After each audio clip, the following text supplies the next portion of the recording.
Morning ഷോയിൽ ഇനി ഇന്നത്തെ മുഖത്തിനുള്ള സമയമാണ്. ഇന്നത്തെ മുഖം പരിചയപ്പെടുത്തുകയാണ്. മലയാളികൾക്ക് ഏറെ പ്രിയപ്പെട്ട ഒരാളെയാണ് ഇന്ന് മോർണിംഗ് ഷോയിൽ നമ്മൾ അതിഥിയായിട്ട് കൊണ്ടുവന്നിരിക്കുന്നത്. Kozhikode collector N Prashanth. അദ്ദേഹം വന്നതിന് ഒരു പ്രത്യേക ഒരു കടമ നിർവഹിക്കാനും കൂടിയാണ്. അദ്ദേഹത്തിന്റെ പുതിയ ഓപ്പറേഷൻ സവാരി കിരികിരി എന്ന പദ്ധതി ഇന്നലെ ഉദ്ഘാടനം ചെയ്തിരിക്കുന്നത്. വലിയ വിജയമായിട്ട് മുൻപോട്ട് കൊണ്ടുപോകേണ്ടതുണ്ട്. അതിനെക്കുറിച്ച് സംസാരിക്കാനും അതിന്റെ വിശേഷങ്ങൾ പറയാനുമാണ്. കളക്ടർ സാർ, സ്വാഗതം. നമസ്കാരം. സവാരി കിരികിരി എന്ന് പറയുന്ന പദ്ധതി, ആ പേര് കൊണ്ട് തന്നെ, കാരണം മലയാളികൾ ഏറെ എപ്പോഴും പറയുന്ന ഒരു പേരാണ് സവാരി കിരികിരി എന്ന. മോഹൻലാലിന്റെ വലിയ പ്രശസ്തമായ ഒരു ഡയലോഗാണ്. എന്തുകൊണ്ടാണ് ആ പേര് പദ്ധതിക്ക് ഉൾപ്പെടുത്തിയത്? നാട്ടുകാർക്ക് മനസ്സിലാവണം. അതുപോലെ ഇത് കുട്ടികളെ ടാർഗറ്റ് ചെയ്തുകൊണ്ടുള്ളൊരു പ്രോജക്റ്റാണ്. അപ്പോൾ കുട്ടികൾക്കൊക്കെ മനസ്സിലാവുന്ന വളരെ സിമ്പിൾ ആയിട്ടുള്ള ഒരു രസകരമായിട്ടുള്ള പേര് വേണമെന്ന് തോന്നിയതുകൊണ്ട് വെച്ചതാണ്.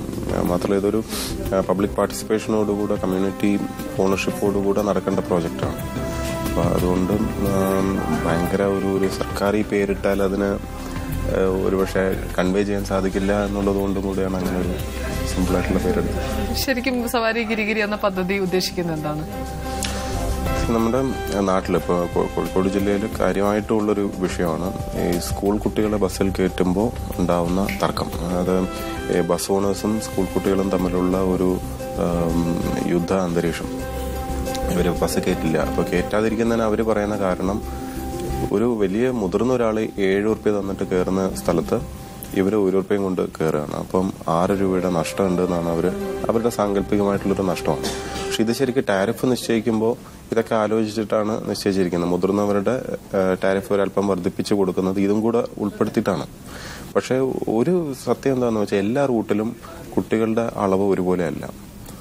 അതുപോലെ എല്ലാ ബസ്സിലും എല്ലാ ടൈമിങ്ങിലും ഒന്നും ഒരേപോലെ കുട്ടികൾ കയറണമെന്നില്ല. അപ്പം ചില ബസ്സുകൾക്ക് കൂടുതൽ നഷ്ടം സാങ്കല്പികമായിട്ട് വരുന്നു എന്നുള്ളത് ഒരു ഫാക്റ്റാണ്. അത്ര സയന്റിഫിക് ആയിട്ടല്ല അത് നടക്കുന്നത്. അപ്പം ആ സോ കോൾഡ് നഷ്ടം നമ്മൾ സിസ്റ്റമാറ്റിക് ആയിട്ട് ഒരു ശാസ്ത്രീയമായ രീതിയിൽ വീതം വെച്ച് കൊടുക്കുന്ന ഒരു പരിപാടിയാണ് സത്യത്തിൽ ഈ സവാരി കിരികിരി. കാരണം നമ്മളിപ്പോൾ ഒരു 2 ബസ്സുകൾ പോവാണെന്ന് വിചാരിക്കുക. അപ്പോൾ കുട്ടികളെ കയറ്റാൻ നേരം പറയാം, നിങ്ങൾ 10 പേര് ഇതിനകത്ത് കയറിയാൽ മതി, അടുത്ത കുട്ടികൾ അടുത്ത ബസ് കയറിയാൽ മതി എന്ന് പറയാം. കാരണം എനിക്ക് നഷ്ടം മുഴുവൻ എടുക്കാൻ വയ്യ എന്ന് പറയാം. അപ്പോൾ കുട്ടികളെ വീതം വയ്ക്കുകയാണ്. കുട്ടികളെ ശരിക്ക് ഇറക്കി വിടുന്നു. അവർ കയറുമ്പോൾ തന്നെ ഒരു ശത്രുതാ മനോഭാവമാണ്. ഇത്ര പേര് കയറിയാൽ മതി എന്നൊക്കെ കണക്ക് പറയാം. ശരിക്കും അതൊന്നും നിയമപരമായിട്ട് ശരിയല്ല. പെർമിറ്റിൽ ഇന്ന ആളെ ഇറക്കി വിടാനോ അല്ലെങ്കിൽ എണ്ണം റെസ്ട്രിക്ട് ചെയ്യാനോ ഒന്നും എവിടെയും പറഞ്ഞിട്ടില്ല. മാത്രമല്ല കുട്ടികളെയും മുതിർന്നവരെയും വേർതിരിക്കുന്നുമില്ല പാസഞ്ചർ എന്നുള്ള നിലയ്ക്ക്. അപ്പോൾ ഈ കുട്ടികളെ വീതം വയ്ക്കുന്നതിന് പകരം കുട്ടികൾ കയറുന്നത് കാരണം ഉണ്ടാവുന്ന ഈ സാങ്കല്പികമായ നഷ്ടം വീതം വെച്ച് ഈ ബസ്സുകൾ തമ്മിലുള്ള പ്രശ്നമാണ് സത്യത്തിൽ തീർക്കുന്നത്. ബസ്സുകൾ തമ്മിലുള്ള ആ പ്രശ്നം തീരുമ്പോൾ കുട്ടികൾ കയറിയാലും മുതിർന്നവർ കയറിയാലും ഒരേ രീതിയിൽ അവരെ സംബന്ധിച്ചിടത്തോളം ഫിനാൻഷ്യലി ഫീൽ ചെയ്യുന്ന ഒരു അവസ്ഥ ക്രിയേറ്റ് ചെയ്യുക എന്നുള്ളതാണ് ഇതിന്റെ ആശയം. ശരിക്കും നമ്മൾ ഓപ്പറേഷൻ സുലൈമാനി നടപ്പിലാക്കിയപ്പോൾ ഒരു പദ്ധതി നടപ്പിലാക്കാൻ വേണ്ടി കൂട്ടായ്മ ക്രിയേറ്റ് ചെയ്യാണ് ശരിക്കും ചെയ്തത്. അപ്പം ഈ ഹോട്ടൽ ആൻഡ് റെസ്റ്റോറന്റ് ഓണേഴ്സ് അസോസിയേഷൻകാർ മുഴുവനായിട്ടും ചേർന്നിട്ട് ഈ സുലൈമാനി പ്രോജക്റ്റ് നടപ്പിലാക്കുകയാണ് ചെയ്തത്. അപ്പം അതേ ആശയം എടുത്തിട്ട് ആ ഒരു ഭാരം തുല്യമായി എടുക്കുക എന്നുള്ള ആ ഒരു ആശയത്തിൽ നിന്നാണ് ഈ ഒരു പ്രോജക്റ്റും ശരിക്ക് ഉടലെടുക്കുന്നത്. അതിന്റെ പിന്നിൽ ശരിക്ക് IIM പ്രൊഫസർ ശ്രീ സജി ഗോപിനാഥ് ഉണ്ട്. അദ്ദേഹമാണ് ശരിക്ക് ഇതേ ആശയം ഇവിടെ അപ്ലൈ ചെയ്യാമെന്നുള്ള ഒരു ഐഡിയ പറയുന്നത്. അപ്പൊ അങ്ങനെയാണ് അതിന് തുടക്കം വരുന്നത്. അതിപ്പോ ഒരു 5-8 മാസം മുമ്പാണ് ഈ ഐഡിയ വന്നത്. പിന്നെ ഇത് ശ്രമകരമായിട്ടുള്ള ഒരു പണിയാണ്. കാരണം 1 ലക്ഷത്തിൽ പരം കുട്ടികളുണ്ട്. ഈ കുട്ടികളെ മുഴുവനും രജിസ്റ്റർ ചെയ്യണം. ഇവർക്ക് ഓരോരുത്തർക്കും സ്മാർട്ട് കാർഡ് ഇഷ്യൂ ചെയ്യണം. അതുപോലെ ബസ് ഓണേഴ്സിനെ മുഴുവനും ഓരോരുത്തരെയും കൺവിൻസ് ചെയ്ത് കൊണ്ടുവരണം. അവരെ രജിസ്റ്റർ ചെയ്യണം. അവരുടെ ഒരു അക്കൗണ്ടിങ് സിസ്റ്റം വരണം. പിന്നെ ഈ ഒരു വെർച്വൽ അക്കൗണ്ടിങ് ആണ് ഇതിൽ പ്രധാനമായിട്ടും. ഈ പറഞ്ഞ കുട്ടികൾ അധികം കയറുന്ന ബസ്സുകളുണ്ടാവും, കുട്ടികൾ തീരെ കയറാതെ മുതിർന്നവർ കയറിയ ബസ് ഉണ്ടാവും. അപ്പോൾ അതിന്ന് തട്ടിക്കിഴിച്ചിട്ട് ഒരു കണക്കിലുള്ളൊരു കളിയാണ്. അത് അക്കൗണ്ടിങ് സിസ്റ്റത്തിൽ വരുത്തേണ്ടതായിട്ടുണ്ട്. ഇത് പറഞ്ഞ് മനസ്സിലാക്കേണ്ടതുണ്ട്. ഇത് പറയുമ്പം പലർക്കും മനസ്സിലാവുക തന്നെയല്ല എന്താണ് ഇതിന്റെ ആ ഒരു ആശയം എന്നുള്ളത്. സോ ഇതൊക്കെ ഉള്ളതുകൊണ്ട് കുറെ സമയമെടുത്തു. ഇനിയും പദ്ധതി ഇന്നലെ ഉദ്ഘാടനം ചെയ്തിരിക്കുന്നു. അപ്പോൾ എത്ര കുട്ടികളെയാണ് ഇപ്പൊ ഇതിൽ ആദ്യ ഘട്ടത്തിൽ രജിസ്റ്റർ ചെയ്തിരിക്കുന്നത്? ഒരു സംശയം കൂടി ഉണ്ട്. സ്മാർട്ട് കാർഡ് ഇഷ്യൂ ചെയ്യുന്നതിൽ ആ ഒരു സംവിധാനം എങ്ങനെയാ ശരിക്കും നടപ്പിലാക്കുന്നത്? ഇന്നലെ 5000 കുട്ടികളുടെ കാർഡ് ഇഷ്യൂ ചെയ്തു. രജിസ്റ്റർ ചെയ്ത എല്ലാ കുട്ടികളുടെയും കാർഡ്സ് റെഡിയായി കഴിഞ്ഞിട്ടുണ്ട്. അത് 1,00,000-ഓളം പേരുടേത് കൊടുത്തു തീർക്കാറുണ്ട്. 10,000 കാർഡ് ഇപ്പോൾ ഈ വരുന്ന ദിവസങ്ങളിൽ വീണ്ടും ഇഷ്യൂ ചെയ്യും. ഇത് സ്കൂളുകൾ മുഖാന്തരമാണ് രജിസ്റ്റർ ചെയ്യുന്നത്. എല്ലാ സ്കൂളുകൾക്കും ഒരു രജിസ്ട്രേഷൻ ഫോം കൊടുത്തിരുന്നു ഓൺലൈനായിട്ട് തന്നെ. അതിലവർ ഫില്ല് ചെയ്യാന്നുള്ളതായിരുന്നു. അപ്പോൾ ഓരോ കുട്ടിയുടെയും ഡീറ്റെയിൽസോ ഇതൊക്കെ നമുക്ക് ആവശ്യമുണ്ട്. ഇത് കുറച്ച് സമയം പിടിക്കുന്ന കാര്യമാണ്. പല സ്കൂളുകൾക്കും ഇത് എന്താണെന്ന് മനസ്സിലാവാത്തതുകൊണ്ടും പിന്നെ അത് എങ്ങനെ റെസ്പോണ്ട് ചെയ്യണമെന്ന് അറിയാത്തതുകൊണ്ടും ഒക്കെ ഉണ്ട്. പിന്നെ ഹാൻഡ് ഹോൾഡ് ചെയ്ത് ഓരോരുത്തരെയും ഇതിൽ കൊണ്ടുവന്നതാണ്. ഓരോ കുട്ടിയുടെയും ഡീറ്റെയിൽ കിട്ടുന്നതിനകത്ത് ഇത് ഇത്രയും കുട്ടികളുടെ കാർഡ് സ്കൂളുകൾ മുഖാന്തരം ഈ ഹെഡ് മാസ്റ്ററോ ഹെഡ് മിസ്ട്രസോ വഴിയാണ് ഇഷ്യൂ ചെയ്യുന്നത്. ഇതൊരു റീചാർജ് കൂപ്പൺ പോലെയാണ്. ഒരു ടോപ്പ് ചെയ്ത് പോകാൻ പറ്റുന്ന ഒരു കാർഡാണ്. ഈ കാർഡിൽ നിന്ന് ഓരോ പ്രാവശ്യവും ഒരു കുട്ടി യാത്ര ചെയ്യുമ്പം ഈ ₹1 വെച്ച് ഡിഡക്ട് ചെയ്ത് പോകുന്നത് നമ്മളൊരു മൊബൈലൊക്കെ റീചാർജ് ചെയ്യുന്ന രീതിയിൽ കൊണ്ടുപോകാവുന്ന ഒരു കാർഡാണ്. ഇത് സിംഗപ്പൂരും മറ്റു രാജ്യങ്ങളിലൊക്കെ എല്ലാവരും ഇങ്ങനത്തെ കാർഡ് ട്രാവൽ കാർഡ് ഉപയോഗിച്ചിട്ടാണ് പോകുന്നത്. ഇതിപ്പോ ആദ്യത്തെ ഘട്ടത്തിൽ കുട്ടികൾക്ക് വേണ്ടി ഇറക്കുന്നു. പക്ഷെ പിന്നീട് വേണമെങ്കിൽ നല്ല ഉറപ്പായിട്ടും മുതിർന്നവർക്കും സൗകര്യമായിരിക്കും. അത് നമുക്ക് സ്പ്രെഡ് ഔട്ട് ചെയ്യാൻ പറ്റുന്ന ഒരു കാര്യമാണ്. ഇതിൽ ഫെഡറൽ ബാങ്ക് നമ്മളുമായിട്ട് കാര്യമായിട്ട് സഹകരിക്കുന്നുണ്ട്. ഫെഡറൽ ബാങ്കാണ് ഈ കുട്ടികൾക്ക് ഇത്രയും പേർക്ക് സൗജന്യമായിട്ട് കാർഡ് കൊടുക്കാൻ വേണ്ടി അവരുടെ CSR ഫണ്ട് എടുത്ത് 30 ലക്ഷത്തോളം രൂപ അവരതിനുവേണ്ടി ചെലവാക്കുന്നുണ്ട്. അപ്പോൾ ഫെഡറൽ ബാങ്കിന്റെ നല്ലൊരു സപ്പോർട്ട് കൂടെ നമുക്കുണ്ട് ഈ പ്രോജക്റ്റിൽ. വരവേൽപ്പ് എന്നൊരു പദ്ധതിയുടെ ഒരു ഭാഗമായാണ് ഈ സവാരി ഗിരിഗിരി എന്ന ഈ പ്രൊജക്ട് കൊണ്ടുവന്നിട്ടുള്ളതെന്നാണ് മനസ്സിലായത്. വരവേൽപ്പ് എങ്ങനെയാണ്, ആ പദ്ധതി എങ്ങനെയാണ് വിഭാവനം ചെയ്തിട്ടുള്ളത്? വരവേൽപ്പ് എന്ന് പറഞ്ഞാൽ ആ ഒരു ലാർജർ പിക്ചറാണ്. അതായത് ഈ പബ്ലിക് ട്രാൻസ്പോർട്ട് ബസ് റിലേറ്റഡ് ആയിട്ടുള്ള കുറെ ഇഷ്യൂസും പല കാര്യങ്ങളും ടാക്കിൾ ചെയ്യാൻ വേണ്ടിയുള്ള, ഇപ്പോൾ ഇൻക്ലൂഡിങ് ബസ് നമ്പറിംഗ് ഉൾപ്പെടെ നമ്മളിപ്പോൾ ബസ് നമ്പറിംഗ് ചെയ്ത് കഴിഞ്ഞു. അതായത് ഈ സ്ഥലം അറിയാത്ത ആൾക്കാർക്ക്, അതുപോലെ പ്രായമായവർ, അല്ലെങ്കിൽ മലയാളം ശരിക്കും അറിയാത്തവർക്ക്, ഇവർക്കൊക്കെ ബോർഡ് വായിച്ചെടുക്കാൻ ബുദ്ധിമുട്ടാണ്. അപ്പം നമ്പറിംഗ് സിസ്റ്റം കൊണ്ടുവരികയും അതായത് ബസ് സ്റ്റോപ്പുകളിലോ ബസ് സ്റ്റാൻഡിലോ ഇന്ന റൂട്ട് നമ്പർ ഇന്നിടത്തേക്കാണെന്നുള്ളത് പ്രദർശിപ്പിക്കുന്നത്. ഇത് നമുക്ക് മലയാളം അറിയുന്നതുകൊണ്ടും നമുക്ക് ദൈവം സഹായിച്ച നല്ല കാഴ്ചശക്തി ഉള്ളതുകൊണ്ടും നമുക്കതിന്റെ വില അറിയില്ല, അതിന്റെ ബുദ്ധിമുട്ട് അറിയില്ല. നമ്മൾ തന്നെ ബാംഗ്ലൂരോ ചെന്നൈയിലോ എത്തിക്കഴിഞ്ഞാൽ വളരെ നല്ല കുട്ടികളായിട്ട് ഈ നമ്പർ നോക്കിയിട്ടാണ് എല്ലാം ചെയ്യുന്നത്. അപ്പോൾ we take it for granted. നമുക്കതിന്റെ ഗുണം ഇവിടെ എന്തിനാണെന്ന് ചോദിക്കും. പക്ഷെ ഒരു കാര്യം ഓർക്കണം, നമ്മുടെ നാട്ടിലെ നമ്മളെപ്പോലെ തന്നെ മനുഷ്യരായിട്ടുള്ള എത്രയോ ഇതര സംസ്ഥാന തൊഴിലാളികൾ വരുന്നുണ്ട്. അവര് ബസ്സിലാണ് യാത്ര ചെയ്യുന്നത്. അതുപോലെ തന്നെ നല്ല പ്രായമായ ആൾക്കാരുണ്ട്. അപ്പൊ അവര് ബസ് ഇങ്ങനെ വരുന്നു, ബോർഡ് വായിച്ചു തീരുമ്പോഴേക്കും ബസ് പോവുകയും ചെയ്യും. അപ്പൊ ഇങ്ങനെയൊക്കെ ഉള്ള, അപ്പൊ ആ ഒരു ആസ്പെക്ട് കവർ ചെയ്യാൻ വേണ്ടിയാണ് ബസ് നമ്പറിംഗ് സിസ്റ്റം കൊണ്ടുവന്നത്. അത് കോഴിക്കോട് സിറ്റിയിൽ കംപ്ലീറ്റ് ആയിട്ട് നടപ്പിലായി കഴിഞ്ഞു. ഇനി ആ ബോർഡുകൾ കൂടെ ഒരു ബസ് സ്റ്റോപ്പുകളിൽ വെക്കാനുണ്ട്. അപ്പൊ അത് ആ വർക്ക് നടന്നുകൊണ്ടിരിക്കുകയാണ്. സ്വകാര്യ ബസ്സുകളും KSRTC ബസ്സുകളും ഈ സ്റ്റുഡൻസ് കൺസെഷൻ നൽകുന്ന ഒരു ഇതുണ്ട്. അപ്പോൾ സ്വകാര്യ ബസ്സുകളെ മാത്രമാണോ ആദ്യഘട്ടത്തിൽ ഉൾപ്പെടുത്തുന്നത്, അതെയോ KSRTC ബസ്സുകളെ നമ്മൾ ഉൾപ്പെടുത്തുന്നത്? ഇത് സ്വകാര്യ ബസ്സുകളെയാണ് ഉൾപ്പെടുത്തുന്നത്. KSRTC ബസ്സുകളുടെ ഒരു സിസ്റ്റം ഓൾറെഡി ഉണ്ട്. അവർക്ക് ഇത് ടിക്ക് ചെയ്ത് പോകുന്നതും അങ്ങനെ ഒരു സംഭവമുണ്ട്. മാത്രമല്ല അവരുടെ KSRTC ബസ്സിൽ കയറ്റുന്നില്ല എന്നൊരു പരാതി സത്യം പറഞ്ഞാൽ ഇല്ല.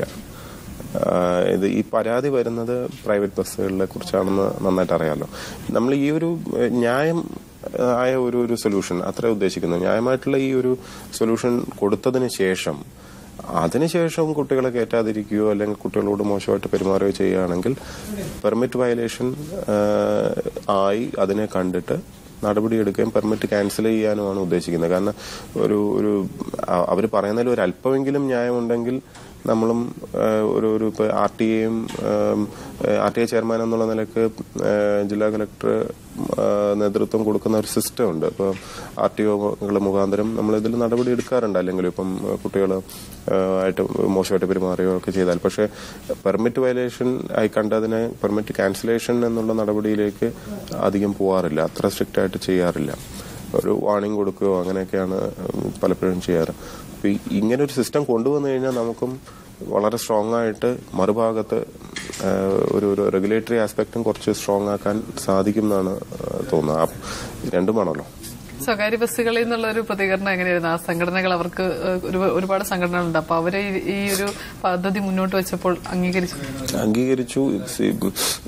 ബസ് ഓണേഴ്സും മനുഷ്യരാണ്, അവർക്കും മക്കളുണ്ട്. അവരുടെ മക്കളും നല്ല രീതിയിൽ സ്കൂളുകളിൽ പോകണമെന്ന്.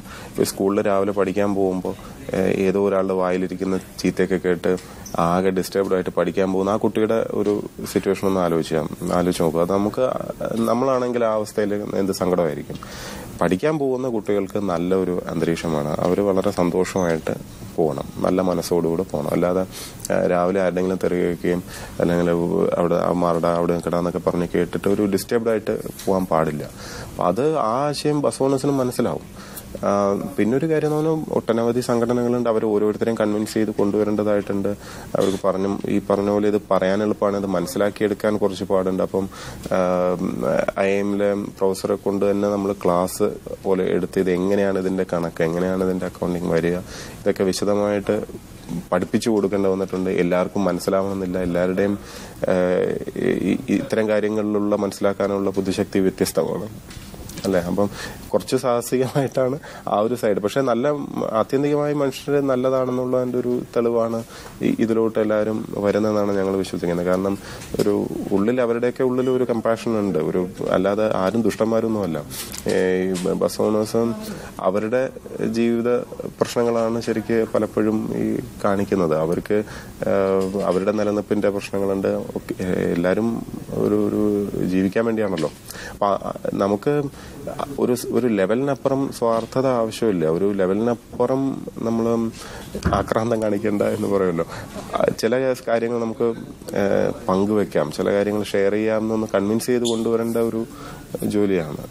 കുട്ടികളുമായിട്ട് ആശയവിനിമയം നടത്തിയിരുന്നോ ഈ പദ്ധതി കൊണ്ടുവരുന്നതിന് മുൻപ്? കുട്ടികളിൽ നിന്നുള്ള ഒരു അഭിപ്രായ രൂപീകരണോ അങ്ങനെ എന്തെങ്കിലുമൊക്കെ നടത്തിയിരുന്നോ? ഒപ്പം തന്നെ ഈ കുട്ടികൾക്ക് ഇത് എങ്ങനെ ഈ കാർഡ് യൂസ് ചെയ്യണം എന്നുള്ള ഒരു ബോധവൽക്കരണം എങ്ങനെ നടത്തി എന്നുള്ളതും കൂടെ. ഈ കുട്ടികളാണല്ലോ ഇതിന്റെ തുടക്കം. കാരണം കുട്ടികളിൽ നിന്നാണ് ഇത് ആരംഭിക്കുന്നത്. അവരുടെ എത്രയോ പരാതികൾ ഫേസ്ബുക്കിൽ നിരന്തരം വന്നുകൊണ്ടിരുന്നതാണ്. അവരെ ഇന്നടുത്തുനിന്ന് ഇങ്ങനെ ഇറക്കി വിട്ടു, അല്ലെങ്കിൽ ഇന്ന ബസ്സിൽ കയറ്റുന്നേ ഇല്ല, ഇന്ന ബസ് നിർത്താറില്ല എന്നൊക്കെ പറഞ്ഞ്. അപ്പോൾ കുറെ ബസ്സുകൾക്കെതിരെ അങ്ങനെ ചെറുതായിട്ട് നടപടികൾ എടുത്തു തുടങ്ങിയും അങ്ങനെ അതിലൊരു ശാശ്വതമായിട്ടുള്ളൊരു സൊല്യൂഷൻ ഇല്ല എന്ന് വന്നപ്പോഴാണ് പിന്നെ ആലോചിച്ചതും ഇങ്ങനെ ഒരു സൊല്യൂഷനിലോട്ട് പോകുന്നതും. ഇപ്പൊ ഇതൊരു നമ്മൾ 100 സാധനങ്ങൾ പരീക്ഷിക്കുന്ന കൂട്ടത്തിൽ കുറെ എണ്ണം വിജയിക്കും, കുറെ വിജയിക്കില്ല. അപ്പൊ ഇത് പക്ഷേ നമ്മൾ വിജയിപ്പിച്ചെടുക്കണം എന്ന് ആത്മാർത്ഥമായി ആഗ്രഹിക്കുന്ന ഒരു ഇനീഷ്യേറ്റീവാണ്. കാരണം സാധാരണക്കാരായ ആൾക്കാരുടെ മക്കളാണ് ഇതിന്റെ ബെനിഫിഷ്യറീസ്. ഇത് വിജയിച്ചില്ലെങ്കിൽ വലിയ വിഷമമാണ്. കാരണം ഇവർക്ക് വേണ്ടി നമുക്ക് ചെയ്യാൻ പറ്റുന്ന ഒരു മിനിമം കാര്യമാണത്. ഒരു സ്റ്റേറ്റ് എന്ന് പറയുമ്പോൾ നമ്മൾ വിദ്യാഭ്യാസത്തെ കുറിച്ച് പറയും. വിദ്യാഭ്യാസം ഉറപ്പുവരുത്തണം എന്നൊക്കെ പറയും. കുട്ടികൾക്ക് അതിനുള്ള വിദ്യാഭ്യാസ സ്ഥാപനത്തിലേക്ക് പോകാനുള്ളൊരു സാഹചര്യം ഒരുക്കി കൊടുക്കണ്ടേ. 2 കുട്ടികളുടെ കയ്യിൽ ബസ് യാത്രക്കാണെങ്കിലും എന്തിനാണെങ്കിലും പലപ്പോഴും പൈസ കയ്യിൽ വെക്കുന്നതും അത്ര നല്ലതല്ല. അത് കുറയ്ക്കുന്നതും നല്ലതാണ്. ഇപ്പൊ ഈ കാർഡ് ഉണ്ടെങ്കിൽ യാത്രക്ക് വേറെ പൈസ ആവശ്യമില്ല. ഈ പൈസയും കൊണ്ട് ചെറിയ കുട്ടികൾ പോകുമ്പോൾ പലപ്പോഴും പല പരാതികളും വന്നിട്ടുള്ളതാണ്. ഇവരെ ചെറിയ എന്താ പറയാ മയക്കുമരുന്നും അതുപോലെ മറ്റ് സാധനങ്ങളിലേക്കൊക്കെ പതുക്കെ വഴിതെറ്റിച്ച് കൊണ്ടുപോകുന്ന ഒരു പ്രവണത കൂടെ ഉണ്ട്. ചില വീട്ടുകാർ ചിലപ്പോൾ 1 മാസത്തേക്കുള്ള പൈസ ഒരുമിച്ച് കൊടുക്കുന്നതും. അതെ. അപ്പൊ ഇവര് ചിലപ്പോൾ ബസ്സിൽ പോവില്ല, ഈ ബസ് യാത്രയെ ഉണ്ടാവില്ല. ഇവര് വേറെ കറങ്ങി നടക്കുക, ഈ പൈസ വേറെ ഉപയോഗിക്കും. അങ്ങനെ എല്ലാത്തിനുള്ളൊരു സൊല്യൂഷൻ അല്ല. പക്ഷെ അത്തരം കാര്യങ്ങളും പരിഗണിച്ചിട്ടുണ്ട്. നമ്മൾ ക്യാഷ്ലെസ് ആക്കുന്ന ഒരു ആശയം അതുകൊണ്ടും കൂടെയാണ് വന്നത്. ഇപ്പോൾ കുട്ടികൾക്ക് അവരുമായിട്ട് ആശയവിനിമയം എന്ന് പറഞ്ഞാൽ ഇതാണ്. ബേസിക്കലി അവരുടെ അടുത്തുനിന്നുള്ള ഇൻപുട്സ് വെച്ചിട്ട് തന്നെയാണ് ശരിയാക്കാൻ നോക്കുന്നത്. പക്ഷെ ഈ ഒരു കൂട്ടായ്മയിലൂടെ, ഇത് ബസ് ഓണേഴ്സ് ആയാലും കുട്ടികളാണെങ്കിലും ഒരു ശത്രുക്കളല്ല, അവർ ഒരുമിച്ച് പോകേണ്ടതാണെന്നുള്ള ഒരു ഫീലിംഗ് വളരെ സന്തോഷത്തോടെ കുട്ടികളെ ബസ്സിൽ കയറ്റുന്ന ഒരു സാഹചര്യമാണ് നമ്മൾ കാണാൻ ആഗ്രഹിക്കുന്നത്. ഈ അധ്യയന വർഷം തന്നെ നമുക്ക് അതൊന്ന് കാണാൻ കഴിയുമെന്ന് തോന്നുന്നു.